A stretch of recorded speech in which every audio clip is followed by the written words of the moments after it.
নভেম্বরে প্রকাশিত হচ্ছে নবম পে স্কেলের চূড়ান্ত গ্যাজেট, সরকারি চাকরিজীবীদের বিগ ব্রেকিং নিউজ। তো দর্শক, নবম পে স্কেলের সর্বশেষ গুরুত্বপূর্ণ নিউজটি প্রকাশিত হয়েছে। শেষ পর্যন্ত দেখুন এবং শুরুতেই চ্যানেলটি সাবস্ক্রাইব করে রাখুন নবম পে স্কেলের সকল আপডেট সমূহ সবার আগে পেতে। তো দর্শক, দেশের সরকারি কর্মচারীদের জন্য এসেছে এক যুগান্তকারী সুখবর। দীর্ঘ প্রতীক্ষার অবসান ঘটিয়ে পে কমিশনের চেয়ারম্যান আজ আনুষ্ঠানিকভাবে ঘোষণা করেছেন বহুল আলোচিত নবম পে স্কেলের চূড়ান্ত গ্যাজেট নভেম্বর মাসেই প্রকাশিত হবে। এই ঘোষণা প্রকাশের পরই সরকারি চাকরিজীবীদের মধ্যে আনন্দের ঢেউ ছড়িয়ে পড়েছে, কারণ এটি শুধু বেতন বৃদ্ধি নয়, বরং এক দশক ধরে স্থবির হয়ে থাকা সরকারি চাকরি কাঠামোতে নতুন প্রাণ সঞ্চার ঘটাবে। সচিবালয় সূত্রে জানা গেছে, নতুন গ্যাজেটে গ্রেড ভিত্তিক বেতন বৃদ্ধির হার পুনর্নির্ধারণ করা হয়েছে। উচ্চপদস্থ কর্মকর্তাদের জন্য বৃদ্ধির হার তুলনামূলকভাবে সীমিত রাখা হলেও নিম্ন ও মধ্যম গ্রেডের কর্মচারীদের জন্য বেতন বৃদ্ধি করা হয়েছে যথেষ্ট আকর্ষণীয় হারে, যা বর্তমান বাজার মূল্যের সঙ্গে সামঞ্জস্যপূর্ণ।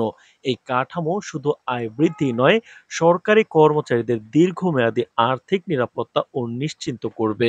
নতুন গ্যাজেটে বেতন কাঠামোর পাশাপাশি পেনশন, চিকিৎসা, যাতায়াত ও আবাসন ভাতা সহ একাধিক প্রণোদনামূলক সুবিধাও সংযোজন করা হয়েছে, যা সরকারি কর্মীদের জীবনযাত্রার মানকে নতুন উচ্চতায় নিয়ে যাবে। তো দর্শক, ভিডিওটির এই মুহূর্ত পর্যন্ত যারা দেখছেন, চ্যানেলটি সাবস্ক্রাইব করে রাখুন নবম পে স্কেলের সকল আপডেট সবার আগে পেতে। তো দর্শক, পে কমিশনের চেয়ারম্যান বলেন, বিগত বছরগুলোতে সরকারি কর্মকর্তাদের বেতন কাঠামো বাজার দরের সঙ্গে সামঞ্জস্যপূর্ণ ছিল না। নবম পে স্কেলের মাধ্যমে সেই বৈষম্য ঘুচে যাবে। নভেম্বরেই চূড়ান্ত গ্যাজেট প্রকাশ হবে এবং এরপরই এটি কার্যকর করা হবে। তো দর্শক, তিনি আরো জানান, নতুন বেতন কাঠামো সরকারি খাতের কর্মীদের উদ্যম, কর্মক্ষমতা ও সৃজনশীলতা বৃদ্ধি করবে, যা জাতীয় প্রশাসনে দক্ষতা বৃদ্ধির পথ সুগম করবে।